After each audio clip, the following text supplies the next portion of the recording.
Astaghfirullah. Bismillahirrahmanirrahim. Assalamualaikum warahmatullahi wabarakatuh.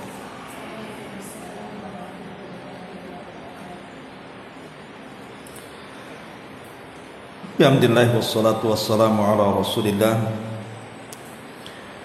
wa ala alihi wa sahbihi wa mawalah wa la hawla wa la quwwata illa billahi wa ba'd.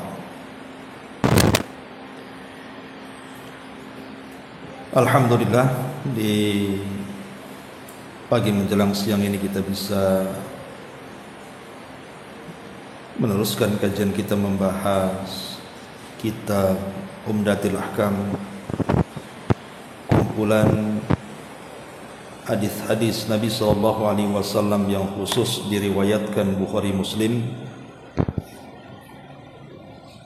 dari hadis-hadis yang membicarakan tentang fikih Islam. Dan kita masuk pada hadis yang ke-8. Kita baca hadisnya. An Humran Maula Utsman ibni Affan annahu ra'a Utsmana radhiyallahu anhu da'a biwudu'in fa afragha ala yadayhi min ina'ihi fa ghasalahuma thalatha marratin thumma adkhala yaminahu fil wudu' ثم تمضمض واستنشق واستنثر ثم غسل وجهه ثلاثا ويديه إلى المرفقين ثلاثا ثم مسح برأسه ثم غسل كلتا رجليه ثلاثا ثم قال رأيت النبي صلى الله عليه وسلم توضأ نحو وضوء هذا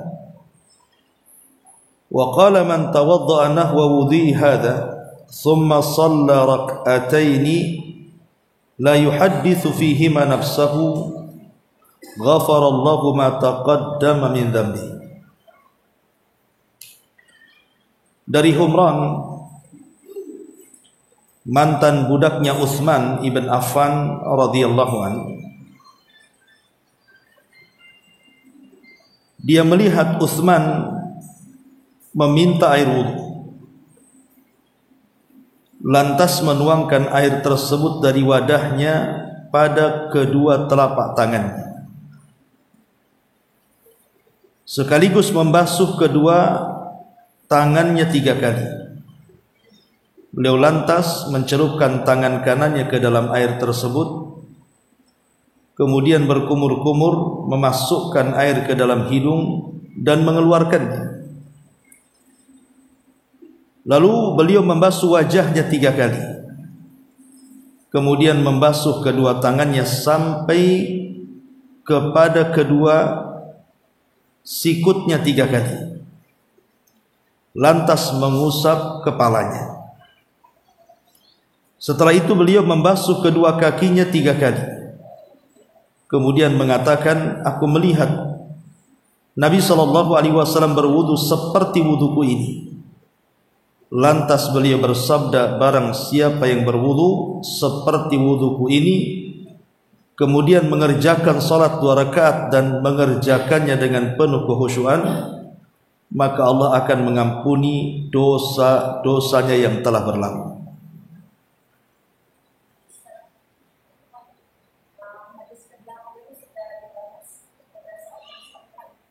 Tidak apa-apa, diulang lagi. Kemudian hadis yang ke-9, An Amr ibn Yahya al-Mazini an abihi qala Syahidtu Amr ibn Abil Hasan sa'ala Abdullah ibn Zaidin an wudu'i Rasulillah sallallahu alaihi wasallam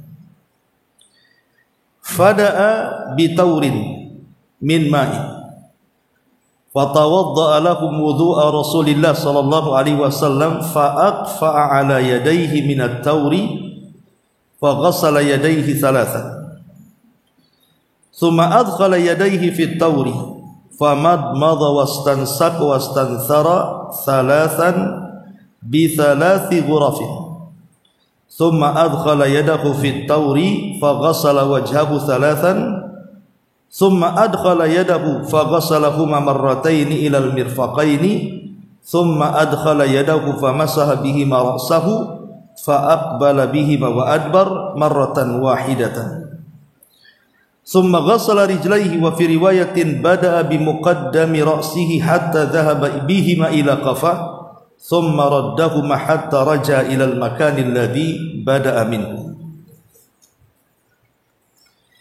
وفي رواية آتانا رسول الله صلى الله عليه وسلم فأخرجنا له ماء في التور من صفر.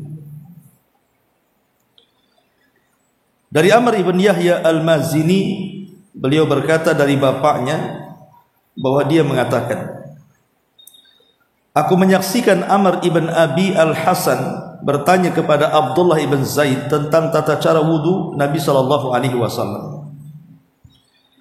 Abdullah pun lantas meminta sebaskom air dan memberikan contoh wudu kepada orang-orang sesuai dengan tata cara wudu Nabi. Beliau menuangkan air dari baskom tersebut pada kedua telapak tangannya, lalu membasuhnya 3 kali.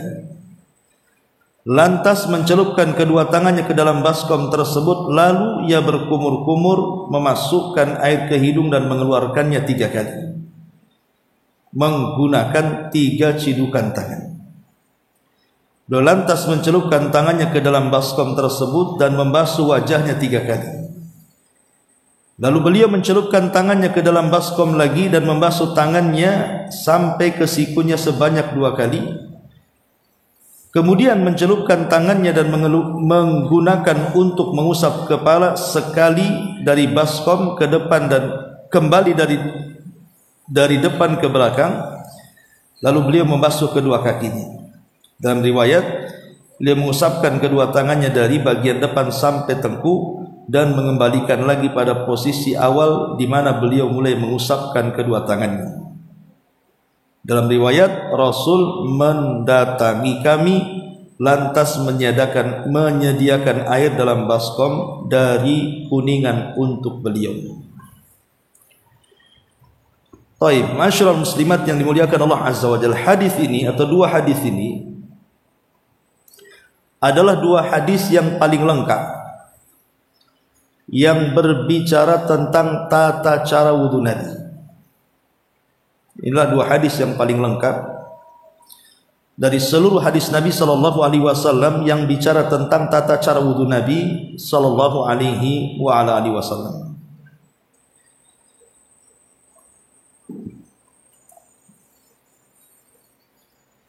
Pertama hadis Humran Maula Utsman. Jadi Humran ini adalah budak yang dibeli Utsman ibn Affan radhiyallahu an. Setelah dibeli, maka Utsman pun kemudian memerdekakan Humran ini. Karena Utsman itu terkenal suka memerdekakan budak. Karena dia Allah berikan banyak kekayaan. Utsman bin Affan ini dengan kekayaannya salah satu amalannya adalah memperbanyak memerdekakan sebanyak-banyaknya budak. Salah satunya yang dimerdekakan Utsman adalah Humran Maula Utsman ibn Affan radhiyallahu anhu. Adapun Utsman ibn Affan radhiyallahu anhu sendiri adalah sahabat Nabi sallallahu alaihi wasallam, sekaligus dia adalah menantu Nabi sallallahu alaihi wasallam. Dan Utsman ibn Affan radhiyallahu an masuk Islam di tangan siapa? Abu Bakar Siddiq radhiyallahu an. Dan dia termasuk as-sabiqunal awwal, orang yang mula-mula masuk Islam. Jadi Utsman ibn Affan adalah orang yang paling kaya di zaman itu, tetapi juga dermawan. Sedikit orang kaya dermawan, tapi kalau orang kaya bakhil banyak. Kalau orang kaya dermawan itu sedikit sekali. sehingga karena kedermawanannya Utsman itu sangat disukai oleh orang-orang Quraisy, baik di masa sebelum Islam atau di masa setelah Islam. Jadi orang-orang Quraisy itu sangat senang dengan Utsman ibn Affan radhiyallahu anhu karena akhlaknya. Makanya dalam perjanjian Hudaybiyah, kenapa kemudian Nabi SAW setuju melakukan perjanjian bersama orang-orang musyrik, padahal isi perjanjian itu 100% merugikan. Lah perjanjian itu salah satunya dibuat karena isu pembunuhan Utsman. Jadi Utsman itu kan diutus untuk melobi agar rombongan Nabi SAW yang pertama kali umrah itu bisa masuk ke Mekah, tetapi dihadang oleh orang-orang Quraisy. Makanya Nabi SAW ketika hendak memilih Umar menyarankan jangan, karena kabilahku Bani Adi itu tidak disukai gitu. Kalau engkau mau ngirim delegasi, kirimlah Utsman, kata Umar, karena dia orang yang dicintai orang-orang Quraisy. Ya tentu dicintai seseorang itu karena akhlaknya. Setelah Utsman kemudian dikirim, rupanya tersebar isu pembunuhan. Sebenarnya Utsman tidak dibunuh, cuman tersebar isu pembunuhan. Makanya Nabi SAW kemudian mengajak baiat para sahabatnya untuk menebus darah Utsman di bawah pohon. Kemudian kisah berakhir dengan perjanjian Hudaybiyah itu. Intinya bahwa Utsman itu dikenal dengan akhlaknya. Bahkan manusia yang paling memiliki sifat malu adalah Utsman ibn Affan radhiyallahu anhu. Makanya Nabi SAW itu menyukai Utsman, sampai sukanya Nabi dengan Utsman, akhirnya Nabi menikahkan 2 putrinya dengan Utsman. Bukan 1 putri loh, 2 putri lagi. Pertama Ruqayyah bintu Khadijah, kemudian bintu Rasulullah SAW. Setelah Ruqayyah meninggal pasca selesai perang Badar, maka Rasul kemudian menjodohkan Utsman dengan adiknya Ruqayyah Ummu Kulsum. Dari sinilah maka Utsman digelari sebagai Dzunuraini, pemilik 2 cahaya. Karena sejak zaman Adam sampai hari ini tidak ada manusia yang menikah dengan 2 putri Nabi kecuali Utsman. Makanya Ali radhiyallahu anhu ketika menjadi khalifah di Kufah ditanya soal Utsman, maka Ali radhiyallahu anhu mengatakan, "Dzakar rajul yud'a fi mala'il a'la bi dzi nuraini." Itulah laki-laki yang dipanggil dari atas langit dengan sebutan pemilik 2 cahaya, karena menikahi 2 putri Nabi sallallahu alaihi wasallam.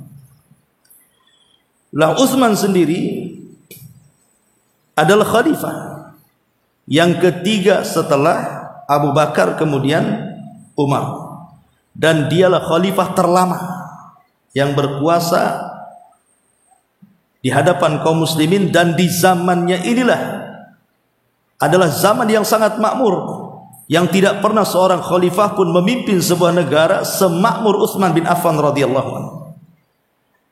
Bahkan di zaman ini pun terjadi pembukuan Al-Quran. Al-Quran itu dicetak pertama kali di zaman Utsman. Kemudian dikenal mushafnya sebagai Mushaf Utsmani.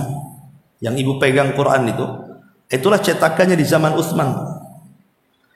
Karena di zaman Abu Bakar Siddiq radhiyallahu an, ketika terjadi banyak peperangan, banyak para pakar Quran itu meninggal dunia. Sehingga Umar takut kalau seandainya pakar-pakar Quran meninggal dunia, nanti hilang para penghafal Quran. Makanya Umar datang kepada Abu Bakar meminta untuk dikumpulkan ke lembaran-lembaran catatan Quran itu.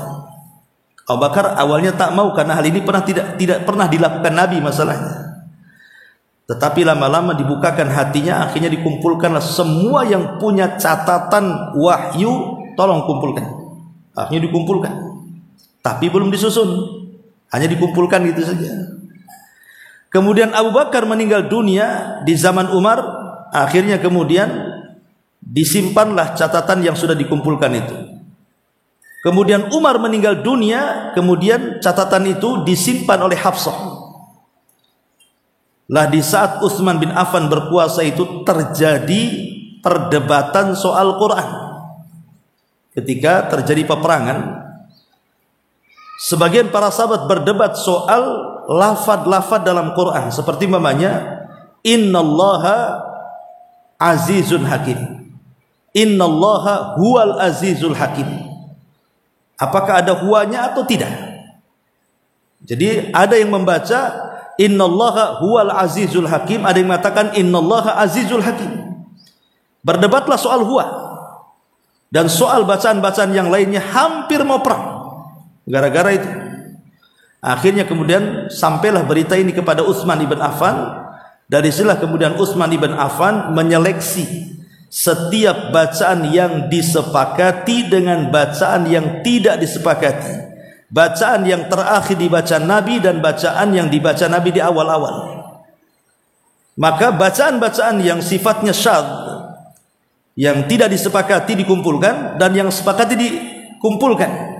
Akhirnya yang disepakati inilah yang dibukukan, dan yang tidak disepakati dibakar, supaya jangan sampai tercecer akhirnya menjadi khilaf setelahnya. Yang disepakati kemudian disusun sedemikian rupa, jadilah sebuah mushaf.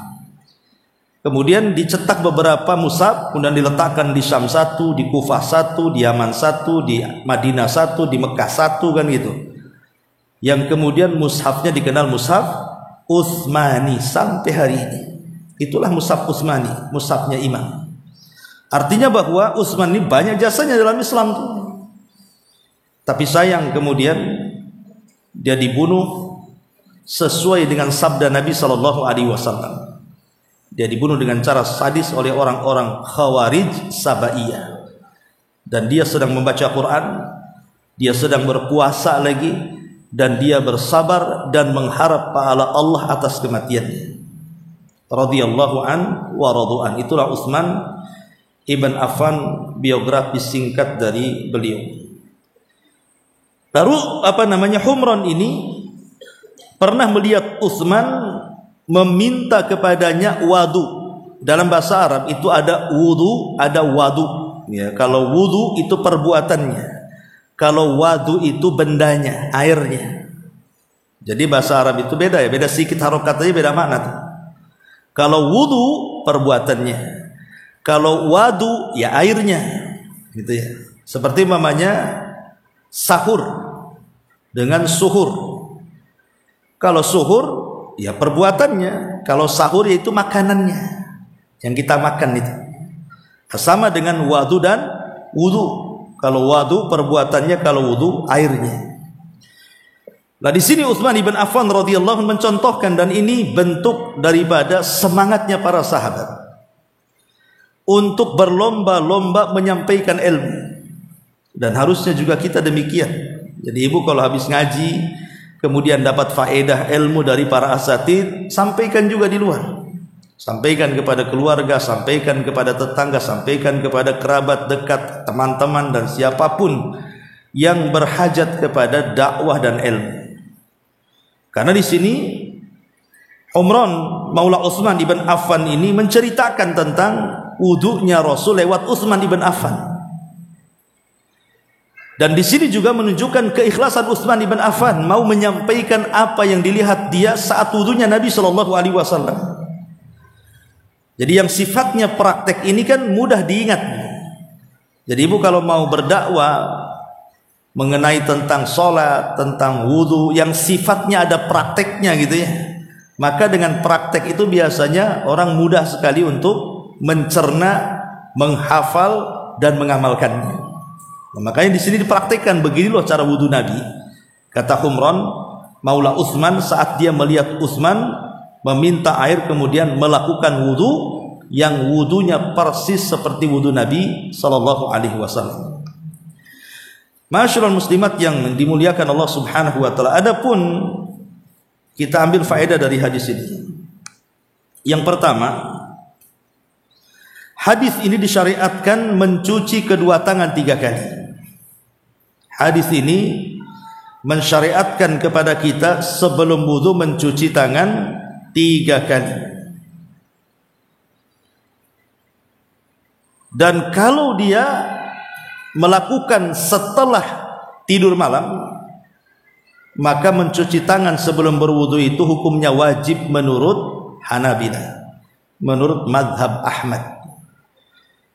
Jadi ibu tidur malam nih, kemudian bangun subuh. Nah, sebelum berwudu bu, ibu cuci tangan dulu 3 kali. Itu hukumnya wajib dalam mazhab Hambali.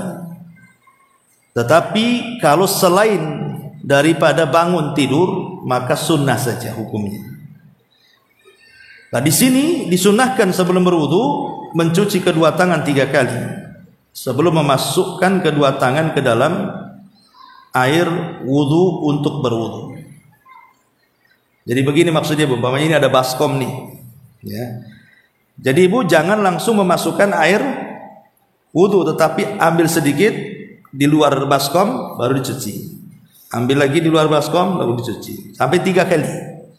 Lah begini kalau dilakukan setelah tidur, maka hukumnya wajib. Kenapa hukumnya wajib? Karena yang namanya orang tidur itu bukan tidak sadar tangan kita ada di mana. Boleh jadi garuk sana garuk sini kan, nginap sana nginap sini, sebagaimana Rasul mengatakan fa innahu la yadri aina batat yaduhu. Karena orang tidak tahu di mana tangannya menginap saat tidur itu. Bisa saja dia menggerayangi tempat-tempat najis kan. Makanya sebelum kemudian melakukan wudu dan memasukkan langsung tangan ke air itu, hendaklah tangan itu dicuci dulu supaya steril kan gitu ya. Jadi sebelum ada corona kemarin, Islam itu sudah mengajarkan mencuci tangan 14 abad yang silam. Jadi Islam itu agama yang mengajarkan kebersihan. Ini yang pertama. Kemudian yang kedua, at-tayammun fi tanawuli ma'il wudhu li ghaslil a'dha. Perhatikan yang kanan. Perhatikan yang kanan sebelum yang kiri. Jadi ketika mencuci anggota badan wudhu itu, semua dimulai dari sebelah kanan. Semua dimulai dari sebelah kanan, karena itu adalah tata cara wudhu Nabi SAW, dan perkara kanan itu lebih disukai Nabi. Kemudian yang nomor 3, disyariatkan tamadmad wal istinsak wal istinthar, berkumur-kumur memasukkan air ke mulut. Kemudian al-istinsak memasukkan air ke hidung. Kemudian al-istinthar mengeluarkan air dari hidung. Jadi ada 3 perkara di sini. Berkumur-kumur, memasukkan air ke hidung dengan nafas, dan mengeluarkannya dengan nafas. Dan caranya gimana? Caranya sekali ciduk, maka 2 air terpisah antara masuk mulut dan masuk hidung. Namanya ini ambil air gitu ya. Ambil air ini, kemudian masuk mulut dulu. Nah, separohnya itu masuk hidung dengan cara dihirup. Ya minimal agak dalam, ya kan? Kenapa demikian? Karena ketika orang itu berwudu, Bu, mulai dari memasukkan air ke hidung, memasukkan air ke mulut, membasuh wajah, mencuci tangan, mencuci kaki, mengusap rambut, itu dalam rangka mengeluarkan dosa-dosa yang ada di tempat-tempat anggota wudu itu. Kan ada hadis yang mengatakan, barang siapa yang berkumur-kumur kemudian mengeluarkan airnya, maka dosanya akan keluar dari air kumurannya itu. Barang siapa yang memasukkan air ke hidung kemudian dikeluarkannya, maka dosa itu akan keluar dari air yang dikeluarkan dari hidung itu. Barang siapa yang kemudian membasuh wajahnya, maka dosa-dosanya akan keluar dari tetesan-tetesan air di wajahnya itu. Barang siapa yang membasuh kepala, maka akan keluar dari ujung-ujung rambutnya. Tetesan-tetesan dari ujung-ujung rambutnya itu mengeluarkan dosa-dosa kepala. Barang siapa yang membasuh tangan, begitu juga sama, akan menggugurkan dosanya sampai kepada yang ada di kuku-kukunya. Dan barang siapa yang mencuci kaki juga demikian. Jadi kita lihat dari permulaan wudu, mencuci telapak tangan sampai mencuci kaki itu semua mengeluarkan dosa. Coba bayangkan, menunjukkan bahwa Bagaimana keutamaan wudu ini besar sekali. Maka jangan pernah meremehkan berwudu, termasuk memasukkan air ke dalam hidung. Karena saya pernah melihat ada orang berwudu itu tidak dimasukkan ke dalam hidung airnya, tapi malah digini-gini, Bu. Ya, cuma dipegang-pegang biar mancung hidungnya begitu kan, repot ya kan. Ya, bukan begitu, dimasukkan airnya. Karena apa? Untuk mengeluarkan dosa. Selain mungkin dari segi kesehatan ya, sudah jelaslah tanya dokter. Tetapi kan kita bisa ditinjau dari segi syariat bahwa dengan cara seperti itu akan keluar dosanya. Lah sedemikian besarlah pahala wudu itu sampai Nabi SAW itu mencontohkan berwudu untuk setiap kali sholat.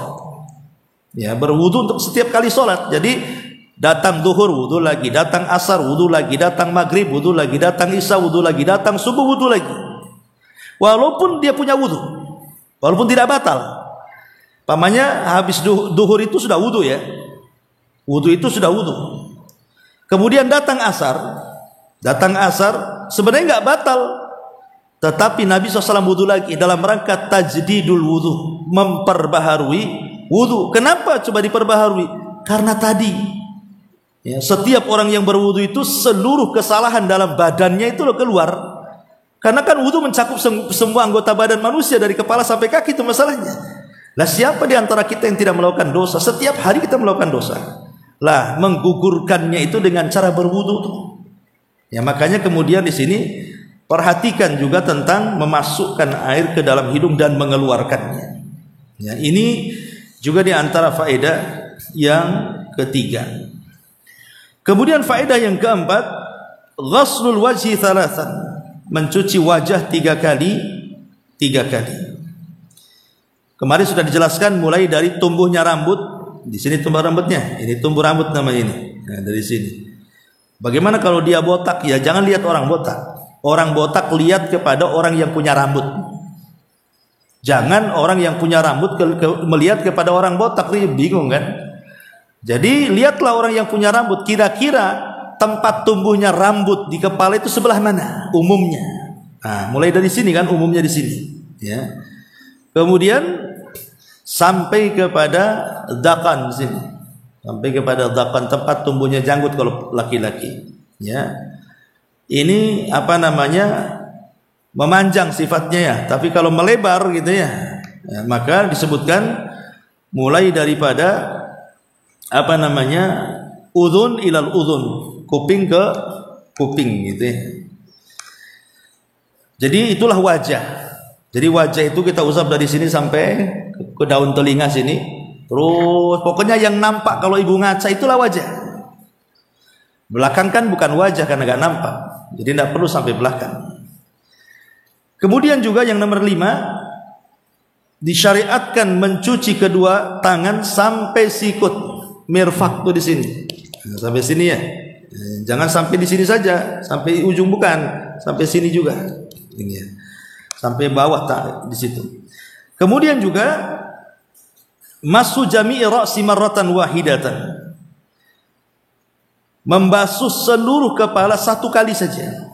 Semua riwayat yang menjelaskan tentang wudunya Nabi SAW, baik secara perbuatan ataupun ucapan Nabi SAW, hanya 1 kali mengusap kepala. Coba cek semua hadis, ya, cuma 1 kali saja, karena memang itu mimbabi takhfif. Jadi mengusap kepala itu hanya perkara yang apa namanya, takhfif, keringanan. Sebab kalau kepala kemudian disuruh mencuci seperti tangan dan kaki, agak kerepotan kan, namanya ada rambutnya. Makanya syariat kemudian meringankan kepala tanpa dicuci, cukup diusap saja. Artinya lebih ringan dibandingkan mencuci tangan dan mencuci kaki atau wajah, sehingga tidak diperlukan usapan lebih daripada 1. Ya, cukup 1 saja. Itu pun kemudian sisa airnya yang ada di tangan untuk mencuci, untuk mengusap kedua telinganya. Ya. Kemudian juga di sini di antara faedahnya, ghaslu ar-rijlaini ma'al ka'baini thalathan, mencuci kedua kaki sampai mata kaki. Kemudian yang nomor 8, wujubu tartib, wajibnya tartib. Wudu itu tartib, betul-betul, jangan dari kaki dulu, atau dari wajah dulu, atau dari tangan dulu, tidak, harus tartib. Sebagaimana yang dicontohkan oleh Utsman bin Affan radhiyallahu an, dan juga hadis yang ke-9-nya. Kemudian juga yang nomor 9, bahwa yang disifati Utsman bin Affan tentang wudunya, beliau yang mencontoh Nabi, dan juga hadis yang ke-9, ini adalah sifat wudu Nabi SAW yang sangat sempurna. Kalau ingin ibu melihat bagaimana cara wudu Nabi, baca 2 hadis ini. Inilah cara wudu Nabi. Ya. Kemudian juga yang nomor 11, nomor 10, masyru'iyatus salati ba'dal wudu. Yang nomor 10, disyariatkan salat setelah wudu yang disebut dengan salat sunnah wudu. Sebagian para ulama mensyaratkan bahwa salat sunnah wudu itu sebelum air wudu yang di badan kita masih basah. Jadi ibu wudu kan masih ada bekas-bekas airnya itu ya, umpamanya di tangan masih ada, di kaki, itulah disunnahkan salat sunnah. Tapi kalau sudah kering, sebagian mengatakan tidak ada sunnah wudu. Artinya umpamanya wudunya pagi, kemudian malam pula ibu salat sunnah wudunya, ya tidak ketemu lah gitu. Jadi selama masih ada basahan air wudu itu disunnahkan salat wudu.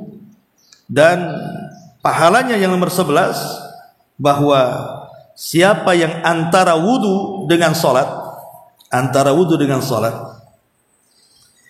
dia berusaha memperhatikan. Jadi tidak ada was-was apapun, dan betul-betul memperhatikan kehusuannya setelah wudu langsung salat itu, maka disitulah sebab di mana Allah akan ampuni dosa-dosa kita. Jadi antara wudu dengan salat 2 rakaat, di tengah-tengahnya itu betul-betul penuh dengan kehusuan, tidak ada pikiran ini itu, maka kata Nabi SAW, ghafarallahu ma taqaddama min dzambihi, maka itu sebab di mana Allah Subhanahu wa taala akan mengampuni dosa-dosanya yang telah berlalu. Kemudian yang nomor 12, bahwa hadis ini juga sebab tamamis salati wa kamaliha, sebab sempurnanya salat dan juga sahnya salat. Wudu itu menentukan sahnya salat, Bu. Kalau tidak berwudu ya tidak sah salatnya. Dan kalau berwudu sah, bukan hanya sah, tetapi salatnya juga akan sempurna. Kenapa? Karena dimulai dengan apa? Dengan ibadah. Wudu kan ibadah. Jadi ketika wudu saja dosa-dosa kita sudah diampuni, itu sudah rontok dengan air-air wudu kan. Ketika masuk waktu salat, maka lebih khusyuk lagi, lebih rontok lagi itu dosa-dosa itu.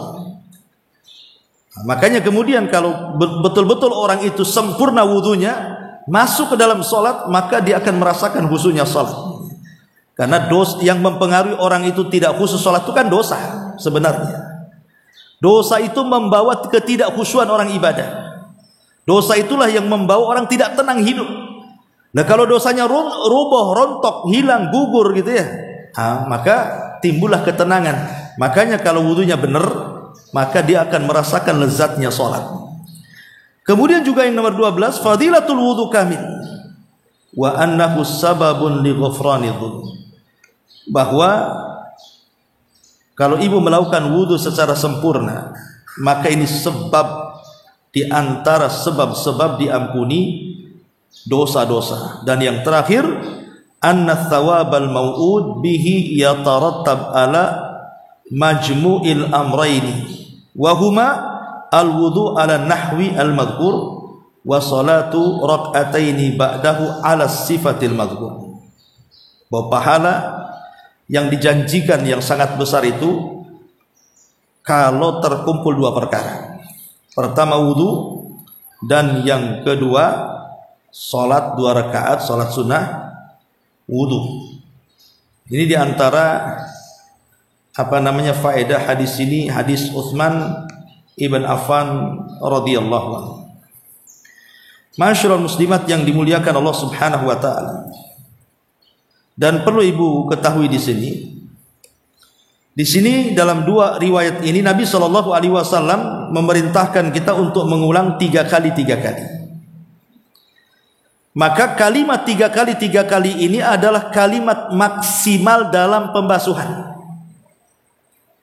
Kalimat maksimal ya, artinya tidak boleh lebih dari 3. Jadi paling banyak 3. Kalau mencuci tangan ya paling banyak 3, jangan ditambah 4. Biar bersih Ustaz, kalau 4 apalagi 5 kan makin bersih, kan tujuan wudu bersih.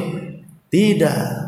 Niat baik itu belum tentu benar gitu ya. Niat baik itu belum tentu benar. Tetapi kalau sudah benar, pasti niatnya baik. Dan benarnya sebuah amalan itu ditentukan dengan al-ittiba, mencontoh Nabi. Jadi harus mencontoh Nabi. Nabi mengajarkan 3 kali. Ngapain ditambah 4 kali? Karena ada hadis yang mengancam, faman zada faqad asaa wa zalama. Siapa yang menambah dari 3 basuhan itu, maka telah salah wudunya dan telah berlaku zalim. Berarti tidak boleh menambah dari 3. Tapi kalau mengurang boleh. Pamannya wudu cuma 1 kali basuhan atau 2 kali basuhan dan paling banyak 3 kali basuhan. Makanya Imam Bukhari menyebutkan dalam Sahih Bukhari itu bab marratan, bab marrataini, bab salasa marrat. Bab wudu dengan sekali basuhan, bab wudu dengan 2 kali basuhan, bab wudu dengan 3 kali basuhan. Jadi 3-3-nya dibolehkan, tapi jangan ditambah. Ya. Dan harus dibasuh juga gitu ya. Artinya dibasuh minimalnya 1 kali, itu yang wajib. Adapun yang 2 dan yang 3 itu hukumnya sunnah Nabi SAW. Taib, untuk mengingatkan memori kita pada kajian minggu yang lalu, ketika kita berbicara dengan wudu. Wudu itu kan ada sunnah-sunnahnya, ada rukun-rukunnya, Bu. Ya. Bahasa rukun dalam wudu itu sama dengan wajib. Kalau istilah inilah wajib wudu, ya maksudnya rukun wudu gitu. Lain dengan sholat, ada rukunnya sendiri, ada wajib sendiri, ada sunnah sendiri. Tapi kalau masalah wudu, ya kalau disebut wajib ya rukun, kalau disebut rukun ya wajib gitu ya. Apa saja di antara arkanul wudu itu? Jadi rukun wudu itu jumlahnya berapa? 6. Ya, rukun wudu itu jumlahnya 6. Kalau sampai kemudian kita meninggalkan 1 di antara 6 rukun ini, maka tidak sah wudunya. Dan ingat, rukun tidak bisa digantikan, tidak bisa kemudian dianggap sah kalau karena lupa atau karena unsur ketidaksengajaan. Jadi tidak bisa dijadikan alasan meninggalkan rukun itu karena 2 perkara ini. Oh, kenapa kamu tidak mencuci wajah? Lupa Ustadz, batal. Walaupun lupa, wudu lagi. Yang satu yang mengatakan tak mencuci kaki. Kenapa tak mencuci kaki? Oh ya, saya tidak tahu. Batal walaupun tidak tahu. Jadi rukun itu tidak ada alasan apakah ibu punya ilmu atau tidak punya ilmu, lupa ataukah ingat, sengaja atau tidak disengaja, rukun itu tidak boleh ditinggalkan. Kalau ditinggalkan karena lupa, karena tidak ingat, karena jahil, tetap batal wudunya. Jadi harus datangkan. Berapa rukun wudu? Ada 6. Rukun wudu ada 6. Apa saja? 1. Rukun wudu itu yang pertama adalah ghaslu jami'il wajhi, mencuci semua wajah. Ini yang pertama. Dan di dalam wajah itu ada mulut dan hidung, berarti juga memasukkan air ke mulut dan memasukkan air ke hidung. Itu bagian daripada mencuci wajah. Yang kedua, ghaslul yadaini ilal mirfaqaini, mencuci kedua tangan sampai sikut. Ini rukun. Kemudian yang ketiga, mashur ra'si, mengusap kepala. Ini rukun, tidak bisa ditinggalkan. Kemudian yang keempat, ghaslu rijlaini ilal ka'baini, mencuci kedua kaki sampai ke 2 mata kaki. Ini juga rukun, tidak bisa ditinggalkan dalam wudu. Kemudian yang nomor 5, tartib. Tartib itu ya sesuai dengan urutan yang diajarkan Nabi, dari tangan dulu, wajah dulu, mulut dan hidung, kemudian wajah, kemudian tangan, kemudian rambut, kemudian kaki. Itu namanya tartib. Tidak boleh wudu dimulai dari kaki. Ya. Kemudian yang nomor 6 al-mualat. Mualat itu jangan sampai terputus, terlampau jauh. Umpamanya kita wudu baru sampai mencuci tangan, habis pula air. Terus melanjutkan ke bengkong sana. Jauh kali dari Puskopkar ke bengkong. Nah itu kalau sampai bengkong ya dimulai lagi dari awal lah kan gitu ya. Jadi jangan terlampau jauh jedanya. Ya. Itu namanya mualah ya. Jangan terlampau jauh jeda ketika membasuh satu anggota badan wudu ke anggota badan berikutnya, artinya sifatnya terus menerus. Ya habis wajah kemudian tangan, langsung habis tangan, kemudian kepala, langsung habis kepala, kemudian kaki, tidak ada jeda. Nah, itu namanya mualah. Ya, itu bagian daripada rukun. Ya. Adapun di sana ada sunnah-sunnah wudu.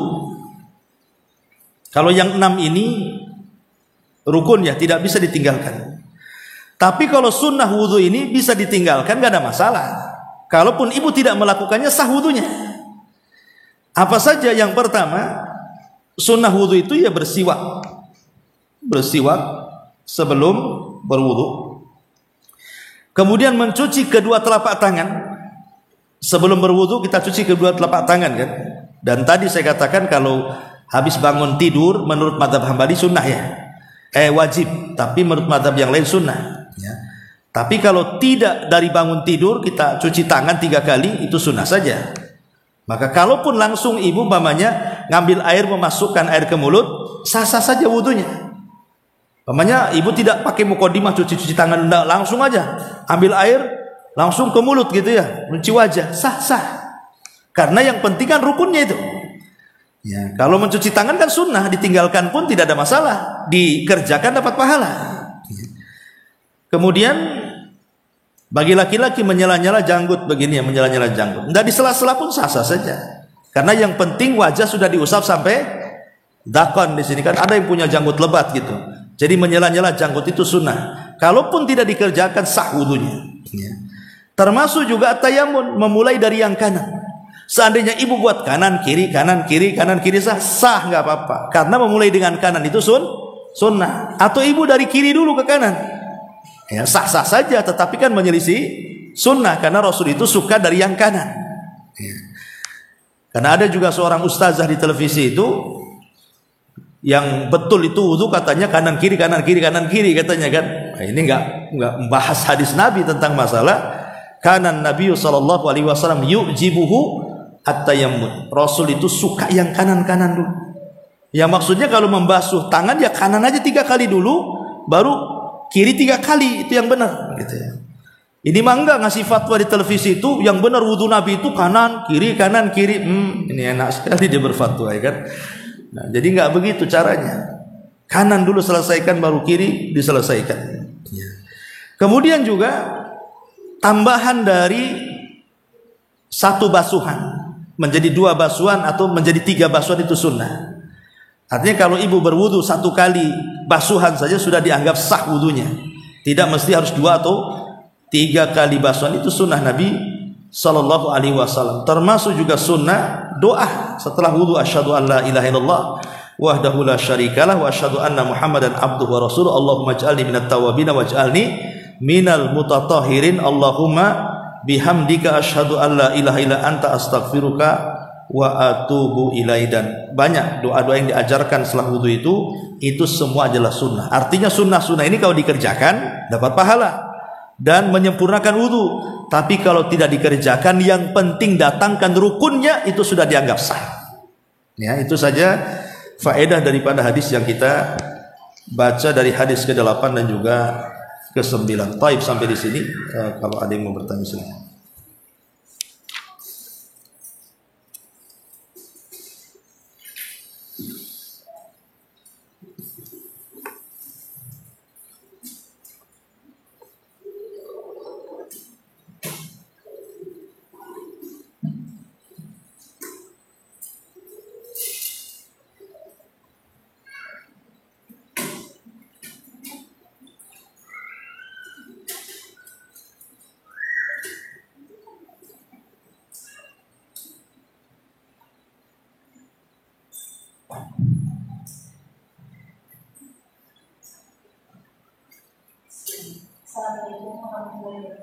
Iya, waalaikumsalam. Kemudian tentang sholat dengan tasbih, apa ada hadisnya akan dijelaskan. Terus yang kedua, mana yang kita lakukan sholat tersebut atau sholat setelahnya itu masjid. Iya. Karena waktunya bersepakat. Oke. Terima kasih. Assalamualaikum warahmatullahi wabarakatuh. Iya, alhamdulillah, salatu wassalamu ala Rasulillah, amma ba'd. Tentang hukum sholat tasbih, Bu. Memang terjadi silang pendapat tentang hukum sholat tasbih itu, apakah disunnahkan ataukah tidak disunnahkan. Jumhurul ulama, mayoritas para ulama mengatakan bahwa hukum sholat tasbih itu sunnah. Mayoritas ya, hukum sholat tasbih itu sunnah. Tapi dalam madhab Hambali, pengikut Imam Ahmad atau Hambali, dikatakan tidak disunnahkan. Jadi ini terbagi dua kelompok nih. Mayoritas ulama mengatakan sunnah, tapi Imam Ahmad mengatakan tidak ada sunnahnya. Kenapa kemudian sampai khilaf ulama tentang hukum sholat tasbih ini? Ini kembali ke masalah hadis. Hadis tentang masalah sholat tasbih. Bagi yang mensahihkan seperti Syekh Albani itu menghasankan sholat tasbih, hadis-hadis tentang sholat tasbih, bagi beliau sunnah hukumnya sholat tasbih itu. Tapi bagi yang melemahkan hadis itu, maka hadis sholat tasbih itu tidak ada. Artinya tidak dicontohkan karena hadisnya lemah. Jadi soal disyariatkan atau tidak itu dikembalikan kepada ulama, ada yang mensahihkan atau ada yang melemahkan. Bagi yang melemahkan tidak ada, bagi yang mensahihkan ada. Itu sebenarnya begitu perselisihan tentang masalah sholat tasbih. Adapun tentang masalah kaifiyahnya, kaifiyah sholat tasbih ini, jadi ada yang mengatakan bahwa sholat tasbih adalah 4 rakaat. Jadi sholat tasbih itu dilakukan 4 rakaat, di mana setiap rakaat membaca Fatihah dan juga surat. Jadi setiap rakaatnya, kalau sholat zuhur, asar, isya itu kan membaca surat di 2 rakaat pertama saja. Rakaat ketiga dan keempatnya kan Fatihah saja. Kalau sholat tasbih tidak, dia setiap rakaat Fatihah, surat, Fatihah, surat. Nanti setelah kemudian selesai membaca surat, maka ada doanya di situ. Ya, ada doa subhanallah walhamdulillah wala ilaha illallah Allahu akbar sebanyak 15 kali. Setelah membaca surat itu, ibu baca subhanallah walhamdulillah wala ilaha illallah Allahu akbar. Subhanallah walhamdulillah wala ilaha illallah Allahu akbar. Berapa kali? 15 kali. 15 kali. Ya. Kemudian ruku biasa, kemudian ruku, kemudian dia baca tasbih lagi seperti yang tadi ketika ruku itu baca itu lagi sebanyak 10 kali. Ada yang mengatakan seperti itu, subhanallah walhamdulillah wala ilaha illallah Allahu akbar.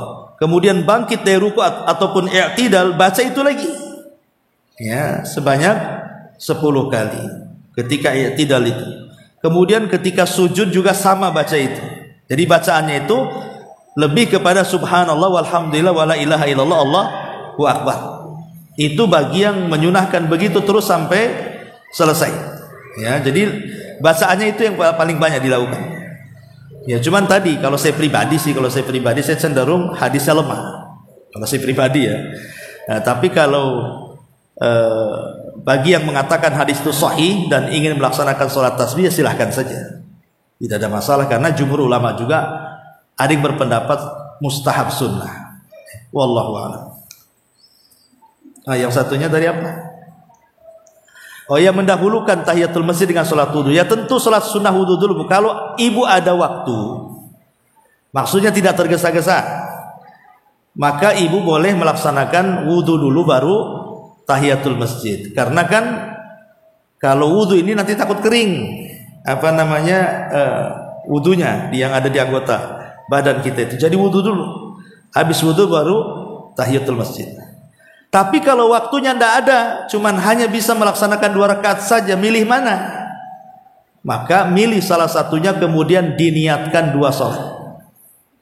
Jadi niat yang digandakan, ibadahnya 1. Jadi ibu tahiyatul masjid plus juga dengan sholat sunnah, wudu niatnya, tapi dilakukan dengan 2 rakaat. Maka itu namanya 1 gayung 2 pulau terlewati namanya. 1 niat 2 sholat ibu dapat. Ya. Wallahu a'lam. Waalaikumsalam. Ustaz, tadi Ustaz bilang air wudhu belum kering kita bisa sholat wudhu. Umpamanya dilap gitu gimana? Ya dilap kan tetap tidak kering, Bu. Oh, Nggak kering.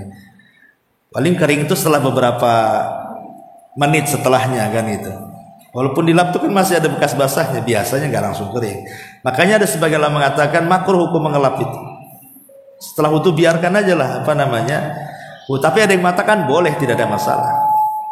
Ya boleh mengelap itu. Tapi ada yang mengatakan makruh.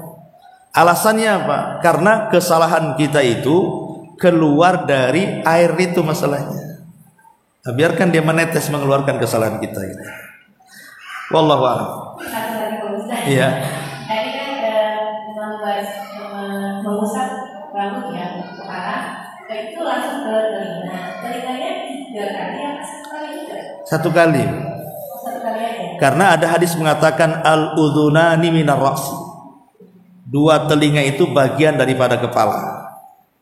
Berarti ketika kedua telinga bagian daripada kepala, ketika kepala disyariatkan 1 kali, berarti ya 1 kali juga bagiannya kan? Karena bagian dari kepala dia 1 kali saja, bersamaan dengan mengusap rambut. Jadi kayak gini, ini rambut langsung begini, nanti balik lagi ke depan, baru kemudian telinga. Jadi nggak mengambil air baru lagi. Boleh putus dari kepala ke telinga? Gimana? Gini ya. Nggak apa-apa. Nggak apa-apa. Putus sudah masalah. Yang wajib itu ke belakang. Dari depan ke belakang itu yang penting. Adapun dari belakang ke depan ini sebagian mengatakan sunnah. Jadi yang penting itu adalah ketika ibu menjalankan dari depan ke belakang. Adapun mengembalikannya ini sunnah hukumnya. Itu maksudnya. Yang penting ke belakangnya itu. Nanti baru kemudian ke daun telinganya dengan jempol di belakang telinga, ini ya. Kemudian telunjuk masukkan ke lubang. Nah, kemudian diputar, masuk lubang, jempolnya masuk sini, putar.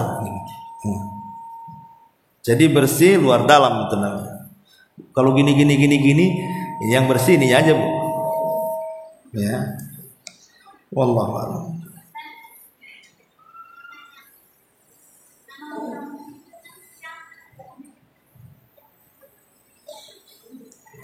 Bismillah. Ustaz, Ya. kita bangun tidur kan depan si tangan Ustaz. Tapi langsung kulitnya pakai air terang. Nah, itu gimana Ustaz? Masalahnya Ustaz tapi nggak sah Ustaz. Itu sah nggak ya Ustaz? Ya sah saja, karena kan mencuci tangan dalam wudu hukumnya sunnah. Cuman kan kalau langsung dimasukkan ke mulut, masukkan penyakit namanya. Namanya orang tidur tidak tahu di mana, tapi mencuci tangannya sebelum wudu itu sunnah hukumnya. Dia bukan rukun, ya sah wudunya. Nah, cuman tadi meninggalkan kalau habis bangun menurut sebagian pendapat ulama di antaranya Hambali mengatakan wajib itu hukumnya. Maksudnya wajib karena dikhawatirkan membawa penyakit gitu saja. Tapi apakah sah wudunya? Sah wudunya. Tidak ada masalah.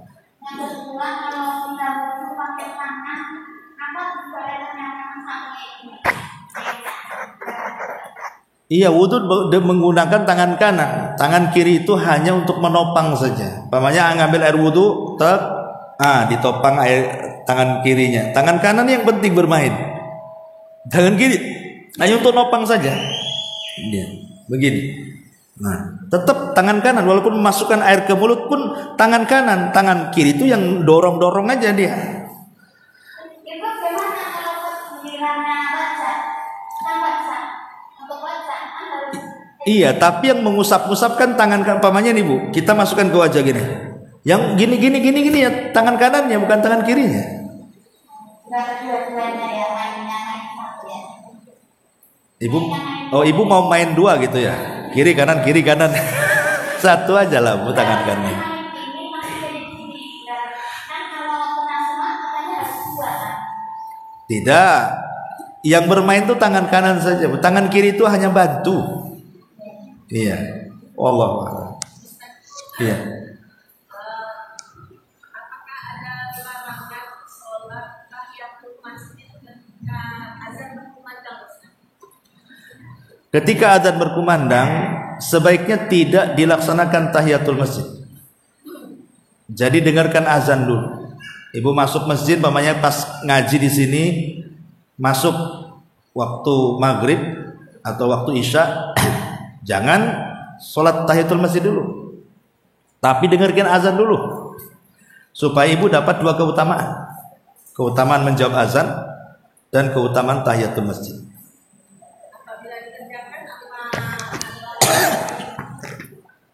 Bagi yang mengatakan menjawab azan itu wajib, berdosa dia. Ya, kalau sudah mulai dia azan, kecuali dia belum azan, ibu sholat kemudian azan, kan beda. Ini kan orang sedang azan, ibu masuk, ya jawab dulu lah. Bagi yang mengatakan menjawab muazin itu wajib, tapi bagi yang mengatakan menjawab muazin itu sunnah, ya tidak masalah kan ya. Cuman dia luput pahala gitu aja. Tergantung kepada pendapat yang mana gitu. Wallahu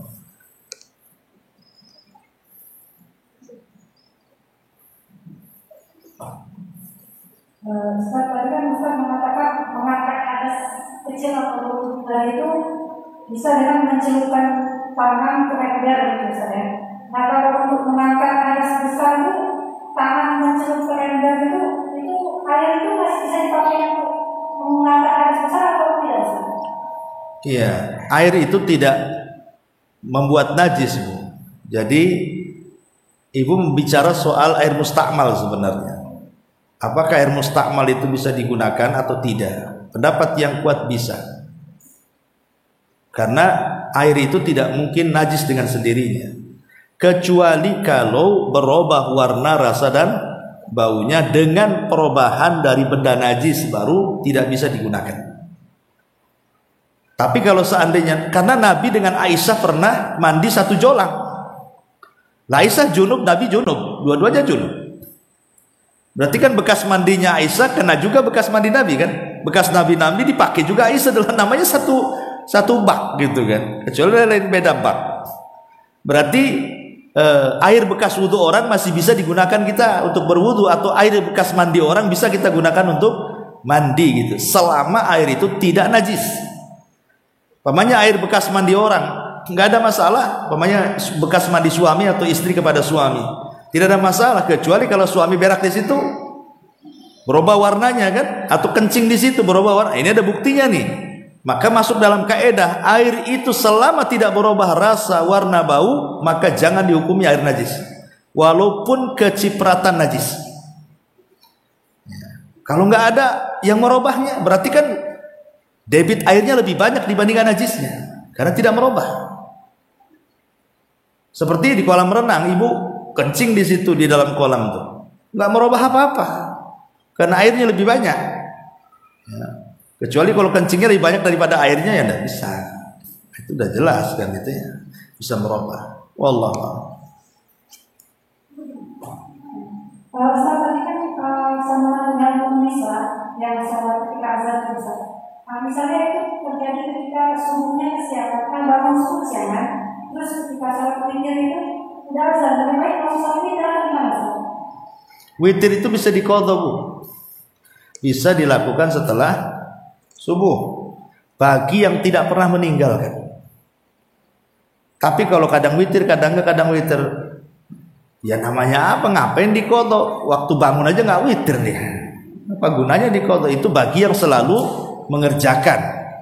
Tapi kalau bagi yang kadang-kadang mengerjakan, ya tidak ada hukum qadha bagi dia. Ya. Bisa diqadha kalau witir setelah subuh. Wallahu a'lam. Baik, sampai di sini. Mudah-mudahan ada manfaatnya. Kita tutup. Subhanaka wa bihamdika asyhadu an la ilaha illa anta astaghfiruka wa atubu ilaik.